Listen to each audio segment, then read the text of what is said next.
In today's age, it's crazy to think how much we share on the water, exposure, social media, tweeting, Instagram, Facebook Lives, YouTube, TikTok, all that stuff. But I want to tell you a story about how that got me into some serious trouble on the water fishing a tournament just over a decade ago. So this story goes back a little bit, but I just been thinking about this and I wanted to share the story because I don't know, like back then, I was actually interviewed by Wire to Fish by Jason Seelock for this incident, and it was interesting. And kind of went down as like, was I the first ever angler DQ'd for using social media in a tournament? Maybe. I'll put a link down to the Wired to Fish article. It's still up. I'll put it in the pinned comment in the video down below. But this is a really interesting story. Back in the mid to late 2000s, I guess I did quite a bit more with like tweeting, Facebook, blogging, more so than like YouTube or anything like that. And fished the Bass, I guess the Federation Nation back then tournament. I don't think it was the Bass Nation. Maybe it was at that time, 2010. And had made several state teams by that point in 2010, fishing on the Gopher Club state team, Gopher Bassmasters. Shout out to them where I got my start. And we had our state tournament on Lake Minnetonka. And it's actually just shortly after our second child, my second daughter. And didn't have a ton of time to pre-practice for the tournament, even was close to home. But it was nice because being close to home, within like 30, 40 minutes of home, it was easy to bop out there, fish a little bit, fish tournament, be home every night, and that'd be out of town all week. Anyways, I live pretty close to Minnetonka, but I don't spend a lot of time out there. Got a little work in ahead of time. I had found a couple offshore spots, and then that time of year in September, dock fishing, shallow fishing plays, and it kind of was in my strength. Anyways, fast forward, we get to the tournament, and I land on this, get to my first spot and line it up and catch a few fish, and I'm actually like dead sticking a bait while I'm unhooking another fish. I don't have footage of this. It was back then. I do have some footage a little bit later in the tournament. I'll show from a buddy of mine, Greg, that took some. I catch them pretty good, and I catch one close to 6 pounds on this surf spot. Get a quick limit, run some docks, and run some shallow areas and some pads and some things like that, and put a pretty good bag together. I'd have to look it up, but I want to say it was like 17 pounds, which is not a giant bag by Minnetonka standards, but in September, it's a pretty solid bag for a 5 fish limit. And there's not a lot of local Minnetonka or Tonka rats, as you would say, that fish this tournament, because it was a Bass Nation Bass Club Championship, Minnesota State Championship, TOC, and you got to kind of plan ahead to get into these events. So really wasn't a lot of local kind of sticks. There's some guys that were definitely good on Tonka in the tournament. My day one partner, he had a decent bag, I think, caught some fish as well. Anyways, and interesting, Minnetonka, if you've never been there, has a lot of slow wake zones, idle zones between, like, there's a lot of like carved out channels that connect the Minnetonka. It's kind of a lot of small lakes kind of connected together.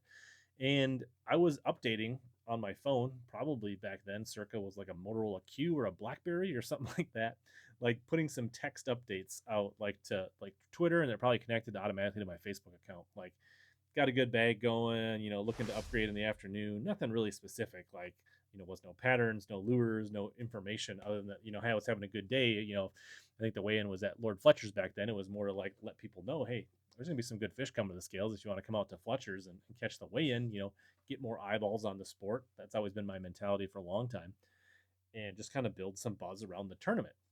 Get people interested in the TOC, the Bass Nation, maybe join a club. So maybe made a couple 1, 2, 3 updates during the day, weighed my fish in. Turns out I was leading the first day of the tournament and had big bass, I think, maybe, I don't remember, pretty close. It was like 5 3/4, 5'11", 5'12", 5'14", something like that. A really nice bass. And, things are good. Go back home, feeling good. Probably did some updates about the tournament that night on social media, and went out day 2. Didn't catch them as fast. I maybe got like 0 or no bites, maybe 1 or 2 fish, small fish off my first spot. Ended up going and fishing some adjacent docks there, and I actually filled my limit. Actually got a little footage of here fishing out of my dad's Triton 19, I think X3, X2, 2X. I mean, it was a super nice boat, and I was fishing out of that. And you can see here my co-angler catches one. I catch a couple bass on docks. They're not super big, but and I go through the day, and I think I in the slow wake zones, made probably some kind of note like, hey, tougher day, got a limit, still working, something once or twice that afternoon. And then ended up catching a few more fish, brought in like 11 pounds and change. But overall, the field struggled on day 2 as well. Weighed my fish, and to my surprise, at that time, I was leading the event, only bringing in 11, shy of 12 pounds. And I was like, wow, like I'm going to the state team, going to regionals again, pretty excited, like pretty stoked about that. Did really well for our club team. We were sitting really good after that. And all of a sudden, I get tapped on the shoulder, and it was like the term director comes over and goes, Rich, I need to talk to you. And I was like, okay, like, didn't think anything of it. And he's like, I'm going to need to disqualify you. I was like, for what? Like, completely oblivious. And so he cites that, hey, didn't you update on your phone? Didn't you do this? And I was like, yeah. And he's like, well, that's use of a non-emergency use of a cell phone in the tournament is against the rules. And I was like, I guess it is. And he's like, I'm going to DQ you. And I was like just blown away. I was like in shock. Didn't know what to do. There really wasn't anything to do. The decision was made. And I was like just flabbergasted because like there was no intent to like gain an advantage. I wasn't trying to like, give anybody else any information. I wasn't trying to gain an advantage. Do I agree? Was I on my phone non-emergency use? Yes, absolutely. Do people take phones and talk to their wives? Do they talk to their employer? Things like that? Sure, right? So it's like, what is the intent of the rule here? And it's interesting. Anyways, I did get DQ'd. My weight didn't count toward the state team for my team, so our team did not win the overall club championship, which is just plaques, but it kind of sucked for those guys as well. Somebody else got to go on to fish the Fort Madison regionals that year. I think Andy Nichols won that. He went to watch the river, fish the national championship that year. But it killed my path to the classic that time. Missed out on another opportunity to fish, a regional, potentially go on to a nationals and maybe the Bassmaster Classic. So I do not ever say that, I do not argue that a rule infraction in place. And the tournament directors are volunteers, hard position to be in.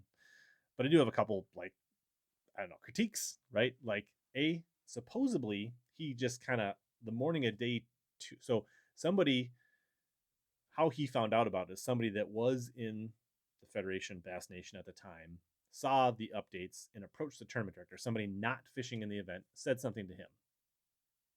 Didn't talk to me. Tournament director did not talk to me after day 1. He chose to just use his voice at the docks on the morning of day 2 saying, hey, reiterating, you're not supposed to be using your phone. That's all he said. And they decided that between the two of them, this person outside the tournament director said, well, if he does it again, then we'll take action instead of talking to me, which I have a little bit of issue with. And supposedly he felt like him just yelling a couple times at the docks when there's like 100 boats and people staged out that, everybody should have heard that. And anyways, and then the fact that, I feel like the disqualification was a little harsh. I definitely think there could have been a weight penalty. If you would have talked to me on day 1, I could have been held back, given a time penalty, but with no real advantage in the tournament, did it really warrant a disqualification? Love to hear your thoughts in the comment below. And now the crazy thing is today, right now, we're encouraged to go live. We're encouraged to like blast out as much information during the day, all the time. So really, I was a little ahead of the curve, but I ended up paying a price. I don't know. Love to hear you guys' thought. Just wanted to share that story. Thought it would be good to share. People might find it interesting. So links down below to that article if you want to read what Jason Seelock did a really good job reaching out to me on that. If you like tournament videos in general, you want to see some recent tournament videos, I'll put a playlist on the screen right here where you can check out some of my latest tournament videos.